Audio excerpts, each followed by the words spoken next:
स्थानीय खबरों के बाद अंतर्राष्ट्रीय खबरों को जानने के लिए चलेंगे नेशनल स्टूडियो। आइए जानते हैं आज की कुछ प्रमुख अंतर्राष्ट्रीय खबरों को। पहले एक नजर आज की हेडलाइंस पर। आर्यन खान कल निकल गए जेल से बाहर, कोर्ट ने दी कुछ शर्तों पर जमानत। अस्पताल लेकर घूमते रहे, नहीं मिला बेड, डेंगू से युवक ने तोड़ा दम। बिहार के कर्मचारियों को अब अधिकतम 15 दिन का मिलेगा अवकाश, नीतीश सरकार ने दी मंजूरी। तेजस्वी ने प्रेस कॉन्फ्रेंस में डीएसपी का नाम ले लगाया आरोप, राजद की शिकायत पर तत्काल कार्रवाई। G20 सम्मेलन में भाग लेने के लिए इटली रवाना हुए पीएम मोदी, जाने बैठक में किन मुद्दों को उठाएगा भारत। पाकिस्तान की जीत का जश्न मनाने वाले 3 कश्मीरी छात्रों को कोर्ट में पेशी के दौरान लोगों ने जड़े थप्पड़। रूस में फिर लौटा लॉकडाउन, रिकॉर्ड संख्या में कोरोना के नए केस और मौतों के बाद 11 दिन की पाबंदी।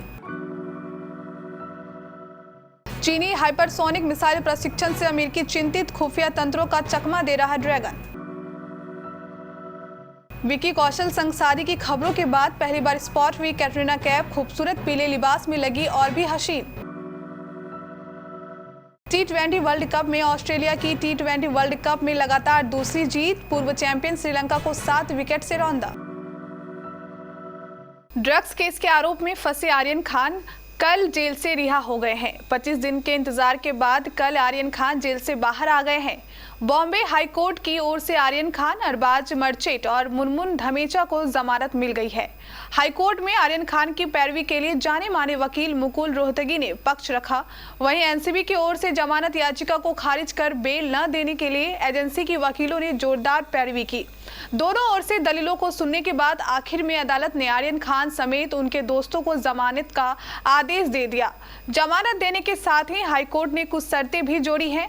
शर्तों के मुताबिक अदालत ने कहा कि इस केस के किसी दूसरे आरोपी से आर्यन खान कांटेक्ट नहीं करेंगे। इसके अलावा स्पेशल कोर्ट की कार्यवाही को प्रभावित करने की भी कोशिश नहीं करेंगे। जमानत देते हुए हाईकोर्ट ने आदेश दिया कि आर्यन खान को अपना पासपोर्ट स्पेशल कोर्ट में जमा करवाने होंगे और मीडिया में बयानबाजी नहीं करेंगे। अफसोस के साथ कहना पड़ रहा है कि यहां अभी बेड खाली नहीं है। डॉक्टर राम मनोहर लोहिया अस्पताल में एक मरीज पर्ची पर यह लिखकर दूसरे अस्पताल में जाने के लिए कह दिया गया, जिसके कुछ घंटे बाद डेंगू मरीज 26 साल का लड़का एक प्राइवेट अस्पताल में दम तोड़ देता है। 25 अक्टूबर को तड़के सुबह 3:40 पर हरिनगर के MS ब्लॉक निवासी कृष्ण कुमार अपने बेटे को लेकर डॉक्टर राम मनोहर लोहिया अस्पताल पहुंचते हैं। वहां पर जाने के बाद मरीज को सुबह 4:10 पर कुछ इंजेक्शन दिए जाते हैं और फिर यह कहकर वापस भेज दिया जाता है कि यहां पर बेड खाली नहीं है, जिसकी वजह से मरीज को भर्ती नहीं कर पाएंगे।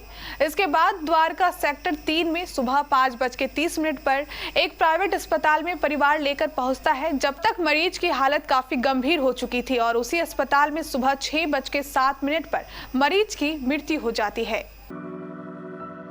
राज्य सरकार के कर्मियों को विपस्यना के लिए अवकाश दिया जाएगा। राज्य सरकार ने इसकी स्वीकृति दे दी है। सामान्य प्रशासन विभाग द्वारा गुरुवार को इसका संकल्प जारी कर दिया गया। राजधानी के बुद्ध स्मृति पार्क में संचालित विपस्यना में भाग लेने के लिए राज्य कर्मियों को अधिकतम 15 दिनों का विशेष अवकाश दिया जाएगा। इस केंद्र का संचालन पाटलिपुत्र विपस्यना ट्रस्ट द्वारा निःशुल्क किया जाता है। यह 10 दिनों का होता है। सरकार का मानना है कि विपस्यना ध्यान करने से सरकारी कर्मियों की कार्य क्षमता पर सकारात्मक प्रभाव पड़ेगा। इससे उनके व्यक्तित्व एवं अंत विभागीय संबंधों में सुधार के साथ साथ समेकित गुणात्मक सुधार होंगे। आवास से विपस्यना के लिए विशेष अवकाश उन राज्य कर्मियों को दिया जाएगा जो पटना के बाहर स्थित कार्यालय में इसमें शामिल होने आएंगे। अवकाश तभी स्वीकृत किया जाएगा जब विपस्यना केंद्र द्वारा इसकी लिखित सूचना दी जाएगी। राजद की शिकायत पर चुनाव आयोग ने बिरौल के डीएसपी दिलीप झा को चुनावी ड्यूटी से हटा दिया है। मुख्य चुनाव आयुक्त ने यह फैसला राजद प्रवक्ता मनोज झा एवं नवल किशोर की शिकायत पर तत्काल प्रभाव से यह कार्रवाई की है। दोनों नेताओं ने आयोग में जाकर शिकायत की थी। इसके पहले नेता प्रतिपक्ष तेजस्वी यादव ने प्रेस कॉन्फ्रेंस कर राज्य सरकार पर भ्रष्ट एवं पक्षपाती अधिकारियों की दरभंगा में चुनावी ड्यूटी पर तैनात करने का आरोप लगाया था। तेजस्वी ने डीएसपी दिलीप कुमार झा का नाम लेते हुए कहा था कि कुबेश्वर स्थान विधानसभा क्षेत्र के बिरौल अनुमंडल में लंबे समय तक एसडीपीओ रहे हैं।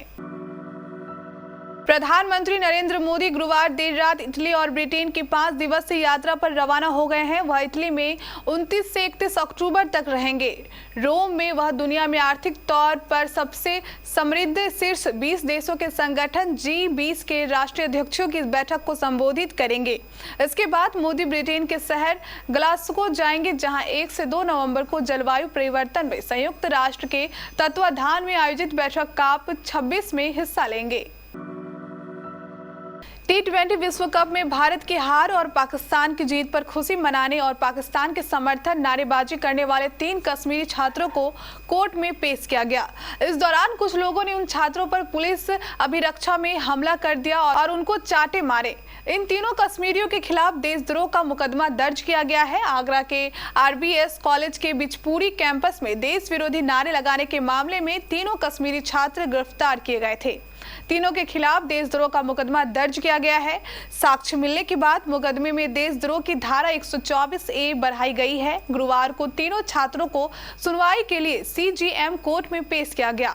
कोर्ट में पेशी के बाद जैसे ही तीनों छात्रों को लेकर पुलिस बाहर आई, वहां मौजूद कुछ लोग पाकिस्तान मुर्दाबाद के नारे लगाने लगे। कोरोना संक्रमण के खिलाफ दुनिया को पहला टीका देने वाले देश रूस में एक बार फिर संक्रमण ने पैर पसार लिया है। यहां हर दिन रिकॉर्ड संख्या में नए केस आ रहे हैं, तो 24 घंटे में 1000 से अधिक लोग जान गंवा रहे हैं। पिछले 24 घंटे में यहां 40,096 नए केस दर्ज किए गए, तो 1159 लोगों ने दम तोड़ दिया। इस बीच मॉस्को ने 11 दिन के लॉकडाउन जैसी पाबंदियों का ऐलान करते हुए सभी गैर जरूरी सेवाओं पर प्रतिबंध लगा दिया है। यूरोप में इस समय सबसे अधिक नए केस रूस में ही आ रहे हैं। रूस ने भले ही सबसे पहले स्पुतनिक V और अन्य टीके बना लिए, लेकिन यहाँ टीकाकरण की दर काफी कम है। हाल के सप्ताह में जिस तेजी से यहाँ संक्रमण फैल रहा है, वह महामारी की शुरुआती के बाद से सर्वाधिक है। शीर्ष अमेरिकी जनरल मार्क मिले ने चीन के हाल ही में हुए हाइपरसोनिक मिसाइल प्रशिक्षण को स्पुतनिक जैसा बताया है। तत्कालिक सोवियत संघ के 1957 में स्पुतनिक सैटेलाइट लॉन्च करने के बाद उसका अमेरिका से शीत युद्ध शुरू हुआ था। अब मिले के बयान के बाद लग रहा है कि दुनिया में एक बार फिर शीत युद्ध जैसे हथियारों की दौड़ शुरू हो सकती है।